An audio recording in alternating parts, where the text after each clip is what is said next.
This game has set a new standard for social deduction games, and in this video, I'm going to show you why. Deceive Inc. is a multiplayer game where a group of disguised spies must, first, shut down terminals, second, retrieve the briefcase, and finally, escape with a car. All of this while others are watching and plotting to kill you. While disguised, your character looks just like any of the NPCs that you see around in this video, and it comes with a solo or three-man team modes. The developers are considering a two-player mode, but they have not come out with one yet. Sweet Bandit Studios have created a game that's truly heart-pounding and adrenaline-fueling. Honestly, it's one of the scariest games I've ever played, even though I've played horror games, just because there are enemies all around you and you don't know which ones they are. Sometimes they might do something that looks suspicious or act a way that the NPCs don't act, and that's part of the fear for you too, because you need to do exactly the same. You need to stay undercover so your character seamlessly blends in with the crowds, so you look like one of the other NPCs, or you might just get ambushed by players hiding around you. You'll have a diverse roster of agents to choose from, each with their own specific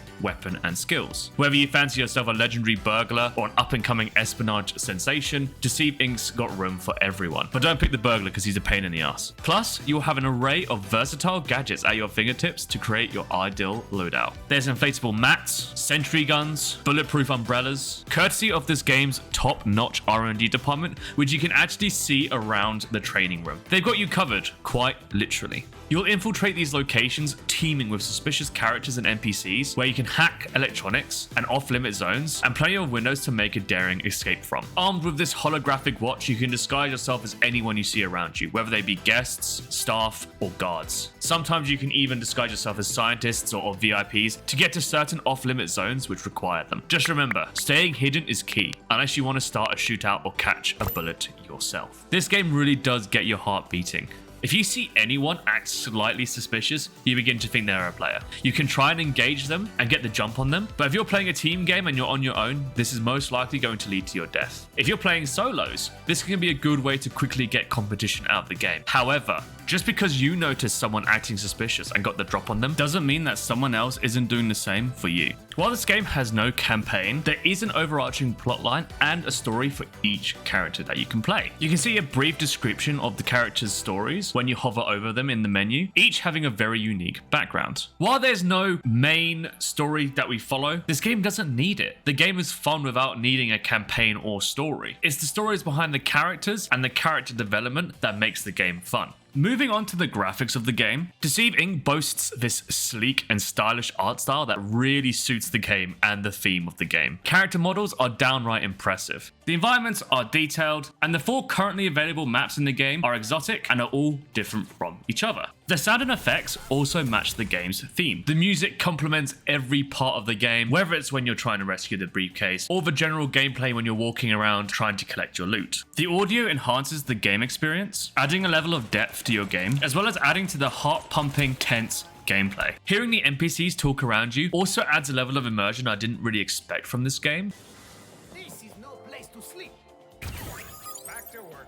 You really do feel like a spy in this world entering this area. It's crazy. What's even funnier is that if an enemy or yourself is disguised as an NPC, they will react with those NPC voice lines to certain situations, adding even more confusion to the situation and adding more deceptive tactics to your gameplay. This game's multiplayer nature makes this game very replayable. We have a good amount of operators to choose from, as well as different unlocks for them that makes each game more unique. By switching out abilities and gadgets, you change how you play every game. While there's only 2 game modes, playing solo, playing team, both with the same objective, I have no doubt that Sweet Bandit Studios will try and add more game modes as well as a 2-player game mode. There's no competitive element quite yet. A lot of players will just be playing the game because it's fun and because they can level up and because they can get better. The learning curve for this game isn't that steep. I would say the majority of what you learn is just how to blend in with the NPCs. There are definitely characters whose abilities maybe require more learning, such as Yumi, but honestly, all the characters feel like they're the same skill level and offer the same impact in the game. I don't think that certain characters are better than others, and that means that you can just enjoy the game playing the characters that you like the most. I would say that the gadgets are a lot more important than people might believe. They do require a higher learning curve to use, but once you master the gadgets and how they work and when to use them, your game will be a lot better off than those who don't. Performance wise, this game runs a dream. The only time I've ever seen FPS dropping is the start of the game when you're loading into the map. Sometimes the textures do take a while to pop in, but overall when I've been playing the game, I haven't seen any severe performance issues. Technical issues and bugs, however, do seem to be rife. I know that myself, when I was playing this game on the free weekend, had many times when I couldn't join a game, or once I had joined a game, it would kick me out for whatever reason. These issues were quite easily fixed though, either by restarting my Steam client, restarting the game, restarting my PC, or verifying the game details, and I haven't had an issue since. While Sweet Bandit Studios is new to the game developing front, I really enjoy their work. You can tell that they really have care and love for this game. Even though they're a smaller indie studio, this game feels so fleshed out. I can't wait to see how they continue to add content to the game, because so far they have been really good in supporting and adding more content. They're also very supportive of the community, even the creator community, highlighting their favorite videos about Deceive Inc. onto their website. Thankfully, their focus is also entirely on this game, meaning that this game will be their priority. Overall, I highly recommend this game. I have been a huge fan of social deduction games ever since Assassin's Creed Brotherhood's multiplayer. I haven't found a game since that I have been as happy with as this game when it comes to that genre. I got to play and enjoy all the maps and characters just in the free weekend because I couldn't let this game go. I actually ended up buying the game just because I enjoyed it that much, and I knew that no other game on my library or wishlist would give me the same enjoyment. If you're looking for a social and casual game with top-notch graphics, top-notch sound and music, and excellent game world and environments, then you should get this game. Anyway guys, that's it for this video. I really hope you enjoyed. Please like, subscribe, and comment if you did. And if you'd like to see more content like this, if you do like the look of this game, you can get it from Epic Games or Steam, entirely up to you. If you want to watch more of this game to get a better feeling of it, feel free to go on Sweet Bandit Studios' Deceive Inc. website, where they do have a list of videos you can watch for the game. Or my personal recommendation would be Oddstarver. He both streams the game and also makes YouTube videos, and I believe is planning on making guide videos too. True Talent is another creator I'd recommend. He looks at the game very analytically and can give you a lot of good tips and tricks. Give him a watch if that sounds appealing to you. Just as I did for Hogwarts Legacy, you will be seeing shorts from me for this game until the next big video drops. See you then.